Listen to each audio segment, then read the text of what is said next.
ドクター。 Hello and welcome to Doctor's Guide to Team Building. In this video, we'll be going over both the basics and the more complex topics such as good early game units and the various traps and pitfalls that a player might fall into when team building. We'll also discuss some operators that will be useful additions to the team early on, as well as those who continue to be useful in later stages of the game. Before we begin, let's go over some of the terms that will be used throughout the video. Deployment points. This is the resource used to determine whether or not you can deploy an operator. Block count. This is the amount of enemies that a certain operator will be able to stop. Any more than that, and enemies will pass by them. Elite. This is essentially limit breaking, resetting the operator's level while keeping their stats and, at the same time, giving them new abilities or talents. When talking about elites, we will use the term E1 to refer to their first promotion and E2 for their second promotion. To start off, we will assume that we have at least completed chapter 0 of the story or rolled on the gacha. Either of these two actions will provide us with the operators necessary to form a team. But before we begin, and speaking mostly to the players who tend to spend money on the game, a comment about using your shiny high rarity operators. Sure, it's tempting to deploy all of your high star operators, but don't fall for this trap. During early game, you're usually strapped for deploy points, and since higher rarity operators cost more to deploy, adding too many of them creates a snowball effect which unnecessarily hinders the effectiveness of your deployment speed. At the very least, have half of the team be 4-star or lower rarity operators. You can change operators as your units get stronger and you get more familiar with the setups. That said, let's actually start talking about team building.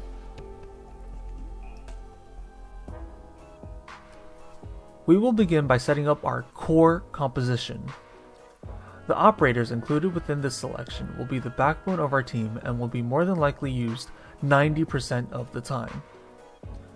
What we want for this core is a vanguard, one anti-air sniper, one caster, one defender, and 2 medics. The basic idea is this. First, we need someone cheap and reliable to hold the front line at the start of the map until we can get things settled.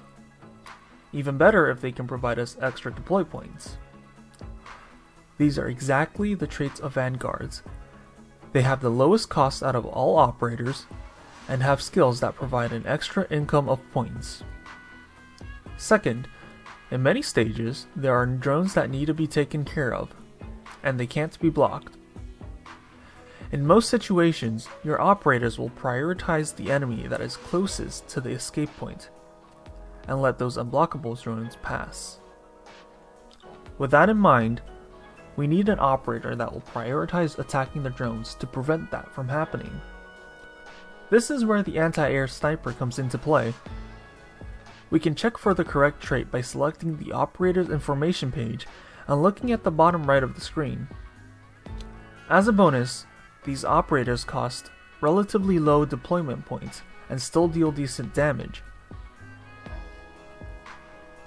Third, there are enemies with high defense stats, and this usually means that physical damage dealers will deal little to no damage to them.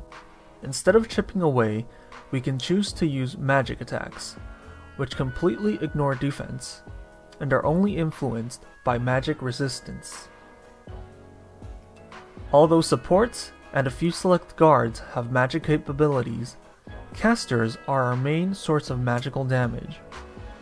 As such, it is always a good idea to have at least one of them in our composition. Fourth, we need an operator that is tanky. Our defenders have the ability to block a large number of enemies and boast high defense and health stats for survivability. Something important to take note of when selecting our defender is that there are some defenders that have healing skills instead of defense buffs. These defenders can only block 2 enemies at a time, as opposed to the normal 3 before their promotion to E1. Even though the difference between 2 and 3 blocks might not seem that huge in theory, it actually is quite big when playing the stages in practice. The reason for this is the wave design. Enemies sometimes come in pairs, in clusters, or even as a whole pack. Small differences like this will decide whether or not you hold the line. Finally, the 2 medics are fairly straightforward. Enemies retaliate and operators will take damage. We will need healers to sustain the defense. It's suggested to have a single target as well as a multi-target healer. Single target for healing high focus damage on a single operator, and multi-target for healing a more decentralized damage situation. By now we've finished setting up half the team. Let's complete it by filling out the remaining half. For the purpose of simplicity, we will first go over a basic setup template that allows our team to be generally balanced and able to deal with most situations that it faces. Then, we'll introduce some of the more advanced setups that can be used, and the thought process behind forming them. The basic setup is essentially an extension of our core, where we take almost every class and add them all over again. The difference is, instead of having 4 medics, we keep the original 2 and add 2 guards. And instead of having 2 defenders, we keep the original and allow that last slot to be a flexible choice. In this team composition, our second sniper doesn't have to be anti-air. We can choose to have a different type of sniper, like an AoE sniper, Shirayuki for example. The same goes for the caster slot. If we chose for an AoE caster before, we can opt for a single target one, like Amiya.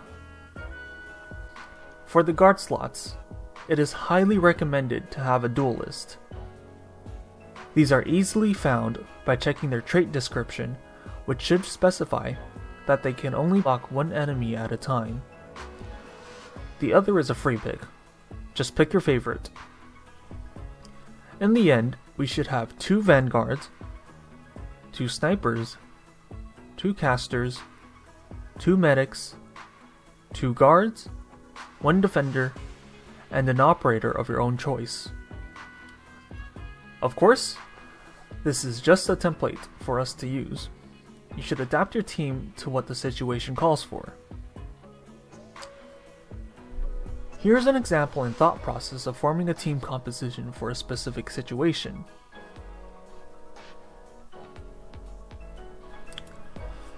This is a map where there is only 1 exit and a huge flow of enemies. Single target operators might not kill them all in time, which means we will want a large amount of AoE operators, along with an extra defender to hold the enemies in place. For this, we need to form a team that involves gathering all the enemies into 1 concentrated location and weaving in a kill zone.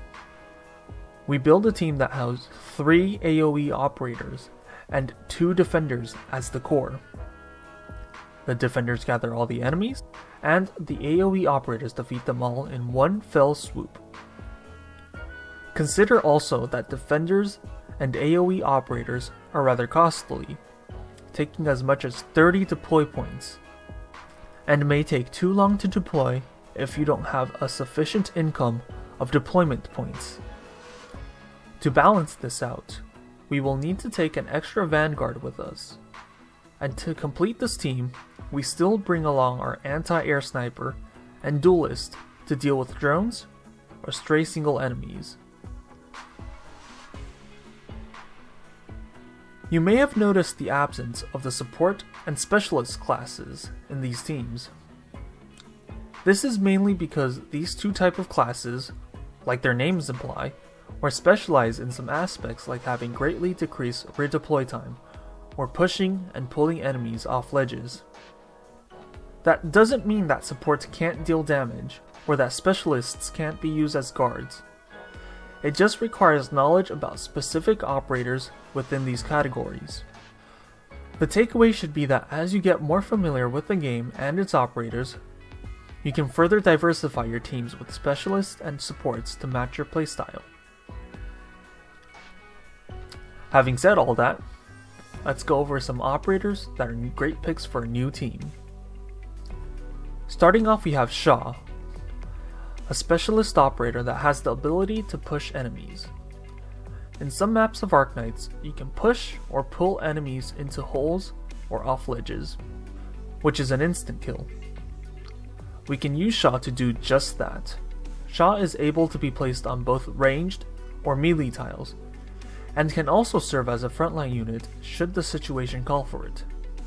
Next is Melantha, a guard operator that boasts high health and attack while also being relatively cheap to deploy. In certain cases, we'll want to play aggressively and assassinate specific targets before they can wreak havoc on our defensive line. Melantha is a duelist, and having high HP allows her to withstand attacks for long enough to assassinate her target.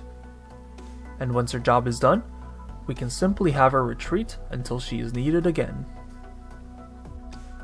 Now let's talk about Rangers. Rangers is a 2-star sniper operator.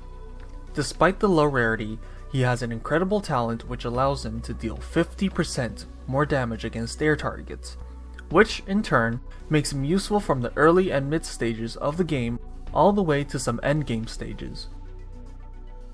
Being a 2-star operator means that he is very cheap to deploy, but also limits his growth and makes him relatively weak when dealing with anything outside of air units.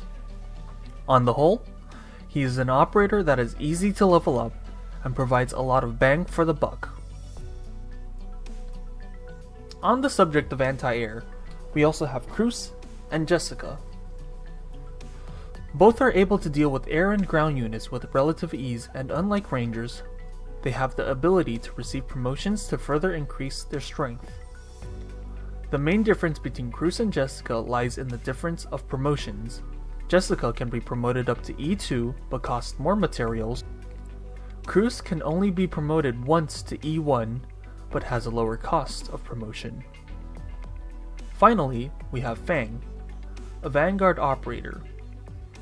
Cheap to deploy and boasting relatively high defense, Fang's selling point is her talent, which almost halves her deployment cost in comparison to Vanguards of higher rarity.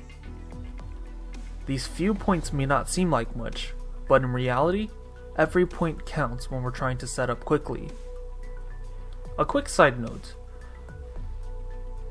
We want to make sure we have at least 2 3-star operators in the team, as the game completely refunds the cost of leveling them up via mission board, making it basically free. To wrap this all up, 2 points about leveling the team. Generally speaking, we want our operators leveled evenly rather than have one certain operator outpacing the others. It is crucial to remember that our operators function as a team. Damage dealers can't deal damage if they're low level. Defenders cannot hold the line if medics are weak. And we might not even get past the first wave if vanguards are falling left and right. Another topic is, how far should I level up to? Answers will vary depending on player and playstyle, but my personal recommendation is to get an operator to E1 level 30. Doing so allows you to actually get a feel of how they operate and then decide whether or not you want to continue using them. That is it for Doctor's Guide Team Building. I hope this guide was helpful to new players and laid out the foundations of team building without sounding too technical. If you have any questions or wish to offer suggestions about the topic, please leave a comment below. Until then, thanks for watching, and I'll see you next time.